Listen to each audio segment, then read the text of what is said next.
হে everyone, সবাইকে স্বাগত জানাচ্ছি কুকিং উইথ মনিয়ায়। আজকের পর্বে আমি চিকেন স্প্রিং রোল করে দেখাবো আপনাদেরকে।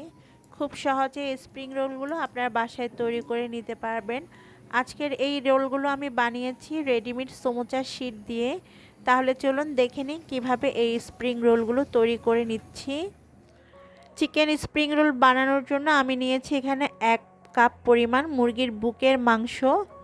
আর মাংসগুলোকে যথাসম্ভব ছোট ছোট করে কেটে নিতে হবে। তারপর খুব ভালোভাবে ধুয়ে নিতে হবে। ধুয়ে নেওয়ার পর পানিটাকে অবশ্যই ঝরিয়ে নেবেন। এবার আমি এর মধ্যে মশলা অ্যাড করে নিব। প্রথমে দিয়ে দিচ্ছি হাফ চা চামচ ভাজা জিরার গুঁড়া, 1 চা চামচ লাল মরিচের গুঁড়া, তবে লাল মরিচটা আপনারা নিজেদের স্বাদ বুঝে অ্যাড করবেন, এবং দিয়ে দিচ্ছি স্বাদ অনুযায়ী লবণ। আদা রসুনের পেস্ট দিয়ে দিচ্ছি 1 চা চামচ। আমি আদা আর রসুন দুইটা মিলিয়ে 1 চামচ নিয়েছি। গরম মশলার গুঁড়া দিয়ে দিচ্ছি হাফ চা চামচ। সব কিছুকে খুব ভালোভাবে হাত দিয়ে মেখে নিতে হবে। হাতে সময় থাকলে আপনারা 10 থেকে 15 মিনিট ম্যারিনেটও করে রাখতে পারেন, তবে আজকে আমি সরাসরি রান্নায় চলে যাচ্ছি। চুলায় একটা প্যান আমি মিডিয়াম হিটে গরম করে নিয়েছি। এর মধ্যে 1 চা চামচ রান্নার তেল দিয়ে নিয়েছি। তারপর এর মধ্যে দিয়ে দিতে হবে ম্যারিনেট করা চিকেনের টুকরাগুলো। তেলের মধ্যে চিকেনের টুকরোগুলোকে ভালোভাবে ভেজে নিতে হবে। চুলার আঁচটা এই সময় আমি মিডিয়াম রেখেছি।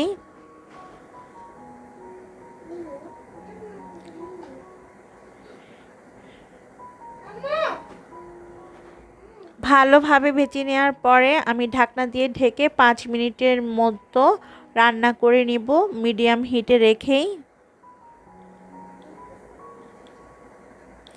ঢাকনা দিয়ে দিচ্ছি আর রান্না করে নিচ্ছি 5 মিনিট।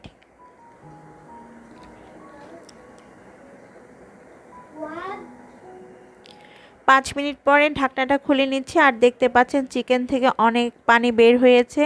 এখানে আর এক্সট্রা কোনো পানি দিতে হবে না, এই পানিতেই চিকেনগুলো সেদ্ধ হয়ে যাবে। খুব ভালোভাবে আবার একটু নেড়েচেড়ে দিয়েছি। এ পর্যায়ে আমি এর মধ্যে আরও কিছু উপকরণ অ্যাড করব। তাই প্রথমে 1 চা চামচ সয়া সস দিয়ে দিলাম। দিয়ে দিচ্ছি কাঁচামরিচ কুচি, এটা আপনারা নিজেদের স্বাদ বুঝে অ্যাড করে নেবেন। আর দিয়ে দিব 1 কাপ পরিমাণ পেঁয়াজ কুচি। আর পেঁয়াজটাকে আমি একটু মোটা করে কেটে নিয়েছি, আর পেঁয়াজটা একদম লাস্টে দিতে হবে। খুব ভালোভাবে সব কিছুকে মিশিয়ে নিতে হবে। খুব ভালোভাবে সব কিছু মিশিয়ে নেওয়ার পর আমি ঢাকনা দিয়ে ঢেকে আরও 2 থেকে 3 মিনিট মিডিয়াম হিটে রান্না করে নিব।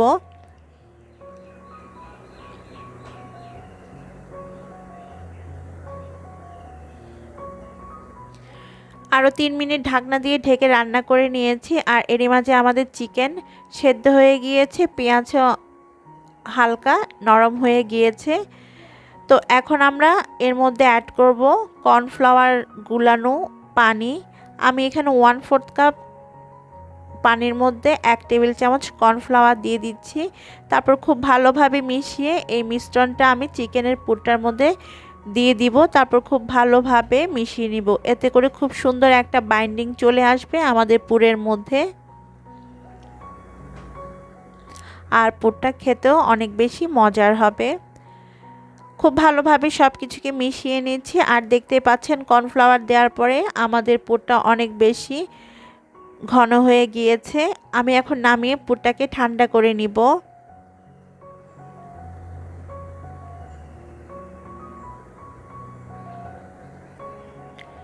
এবার এখানে নিয়েছি 1/4 কাপ ময়দা আর দিয়ে দিচ্ছি 2 টেবিল চামচ পরিমাণ পানি।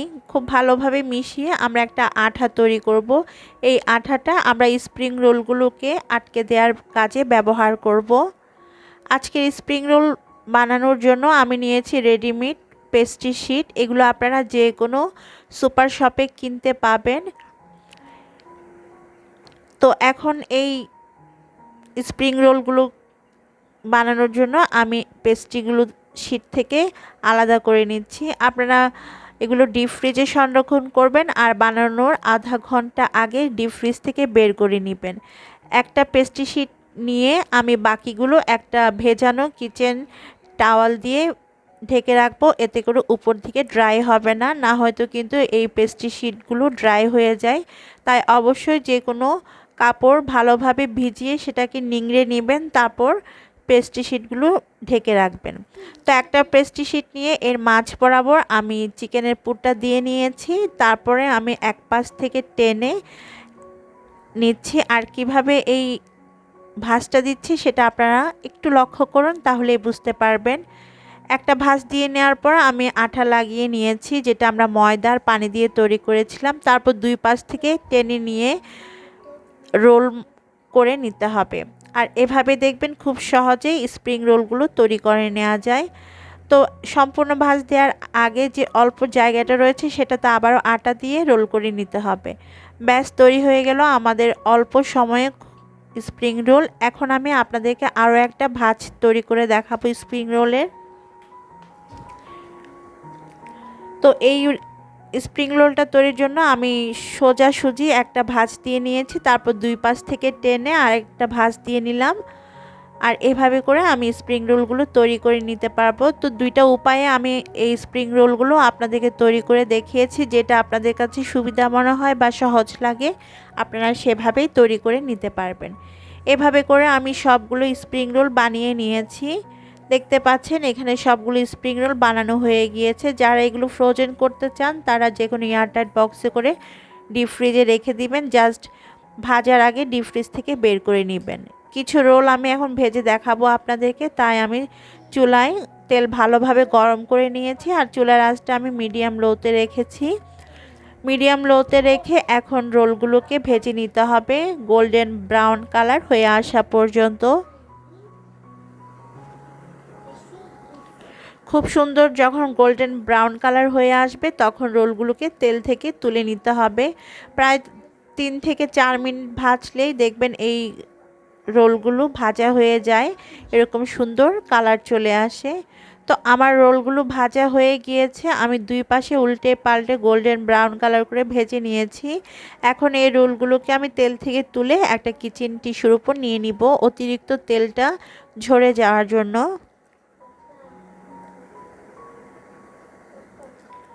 ব্যাস তৈরি হয়ে গেল দারুণ মজার স্প্রিং রোল। আপনারা এগুলো বেশি করে বানিয়ে ফ্রোজেন করে রাখতে পারেন, যে কোনো মেহমান আসলে কিংবা ইফতারিতে আপনারা বের করে ভেজে নিলেই হবে। জাস্ট ডিপ ফ্রিজ থেকে বের করে তেলের মধ্যে ভেজে নেবেন। আশা করছি আমার আজকের পর্বটি আপনাদের ভালো লাগছে।